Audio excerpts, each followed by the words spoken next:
ขับซ้ำเหนือ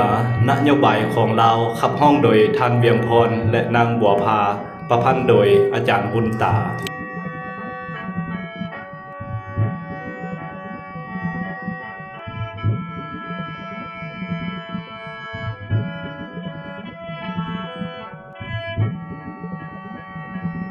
โอ้นอเหล่านี้บอกบ้องแจงแถลงข่าวมานานเจ้า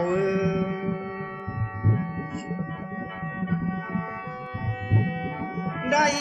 ยึดถือหลักการบ่แสกแสงเด้อเจ้า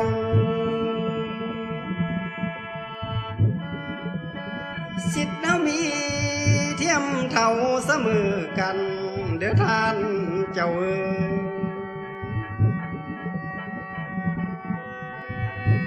เขาลบต่อ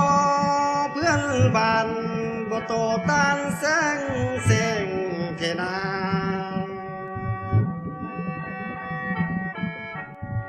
บ่เปลี่ยนแปลงนะเจ้านโยบายเก่าเฮามีท่านเอ้ยวิสัยท่านเฮาดีบ่เลี้ยมลายล่วงโล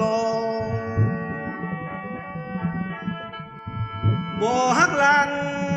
เน้อเจ้าเฮาจริงเจอตรงโตบ่บิดเดียวหลงโลสอบก็เรื่องบุญวายท่าเนื้อ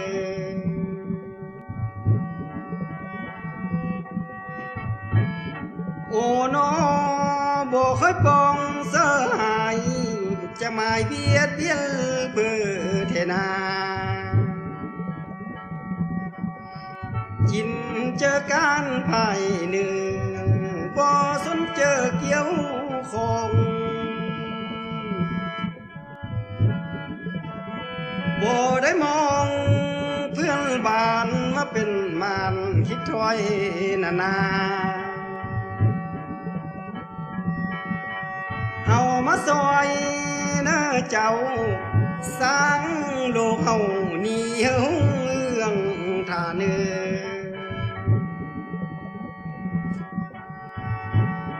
โอ้นอเรื่องสิ้นทำนั้นสำคัญแท้ส่งเสริมเทนาอย่าได้เติมเสื้อไฟอุณหภูมิความร้อน อย่าได้แบ่งคุ้มก่อนนะอย่าก่อนเจ้าทัดเก้าท่าเนื้อเห็นฮัลโหลเฮานี่มีสันติภาพพระพรคุณนาเดี๋ยวนี้โลกเฮาได้หุ่นหวนขาที่เพิ่งแนวบังแล้วโนทั้งต้นโพให้ดกหน้าได้ล้นลงลาการ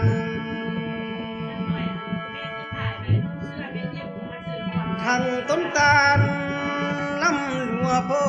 งามหุ่มใหญ่เจ้ายังบ่เหลือต้นใบโพนั้นห่มป่าสาเทนาเดี๋ยวนี้สาประสาศาสตร์บ่เรื่องเขามีอยู่เอ็นกี่พนแล้วโน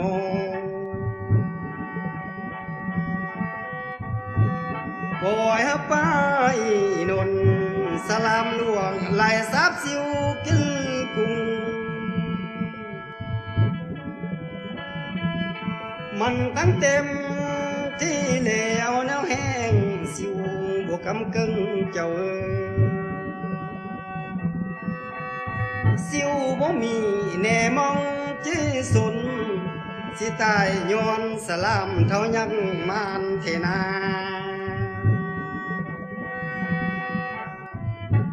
โอ้นอขอวอนวางเด้อเจ้าเพื่อนมิตรเฮาเด้อลูกกาเจ้า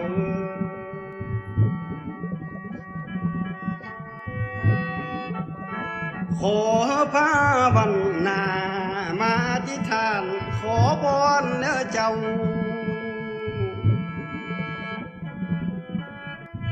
ขอโลกเฮานี้สุขีนาอยู่เจ้าเอ๋ยพวกหมู่มารโลกหายหายเกียงอย่าได้มีเทนาขอโลกเฮานี้มีสันติภาพยืนนานท่าเนือ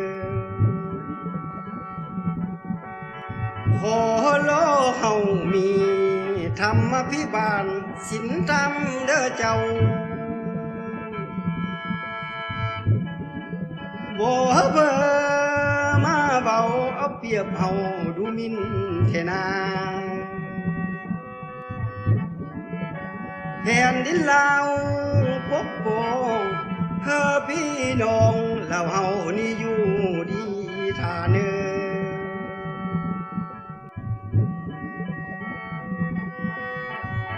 โอ้นอเรื่องอธิปไตยนี้เล่าสุดที่ห่วงแหนเทนาผมปกครองดินแดนแผ่นดินลาวเฮานี้บ่มีมันหายอันตรายมาดวงเขตเจ้าเห็นประเทศชาติเฮานี้สุขีมันก้อนไปท่าเนือโอ้นอขอลาวเฮาใดไปถึงเป้าบอลไม้ผู้เนือขอลาวสบายอยู่สุขีเด้อเจ้าตามพักเฮาวางไว้ถึงใส่ฮอดบอนผู้นาสาทันมีทวอนมันลาวเฮานั้นเจริญขึ้นหุ่งเรืองเทนา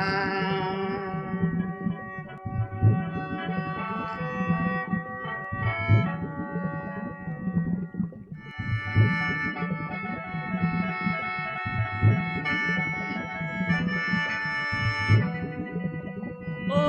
นอเล่าดีบอกกงเจงถ้าแดงเข้ามานานเจ้าเอ๋ในยึดคือรักกันบ่แทรกแซงเด้อเจ้า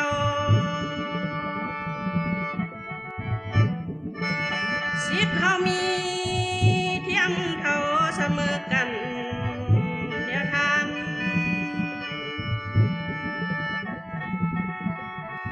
เขาลบต่อ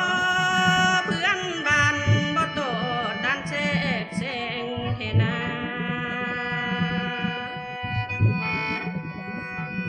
โอ้นอบ่เปลี่ยนแปลงเด้อเจ้านโยบายเก่าเฮามีเจ้า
เฮ็ดเธอรอ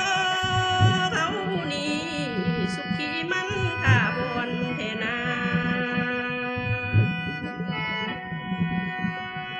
เดี๋ยวนี้รอเขาหุ่นหอนขาดที่เพิ่งแนวบังเดี๋ยวโน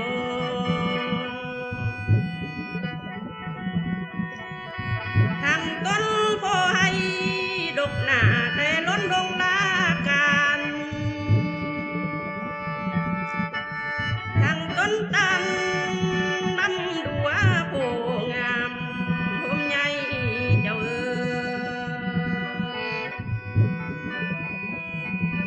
บ่ยังเดือต้นใบโพนั้นผมปัสสาเดี๋ยวโน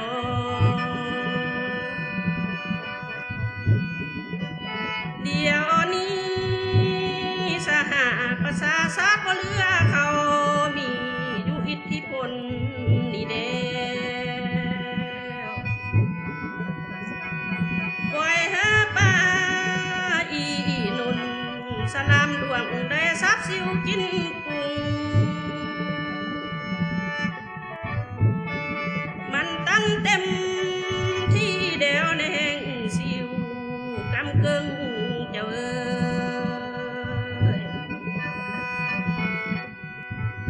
ซิวว่ามีแหน่มองที่สนสิตายย้อนฉลามเท่ายักมันเดี๋ยวโน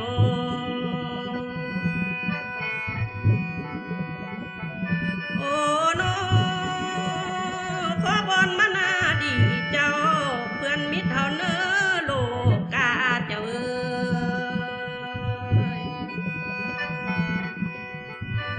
ขอเฮอมาขอพรสูตรมนต์เด้อเจ้าขอเฮอรอเขานี้สุดขีนาอยู่เจ้า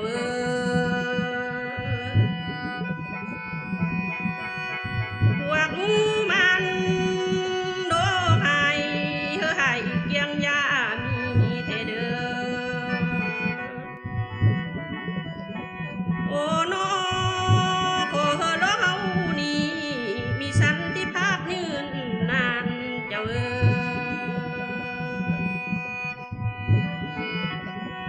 มีธรรมาพี่ปันสินธรรมเด้อเจ้าโอ้เฮอเพอมาบ่เอาเปรียบเฮาดูหมินท่านเอ้ยแผ่นดินดาวปกป้องเฮอพี่น้องลาวเฮาไล่อยู่ดีแท้นา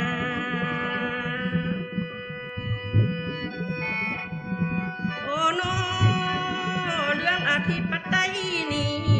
ลาวสุดที่ห่วงแหนเจ้าเอ้ยพร้อมปกป้องดินแดนแผ่นดินลาวเฮาเนื้อ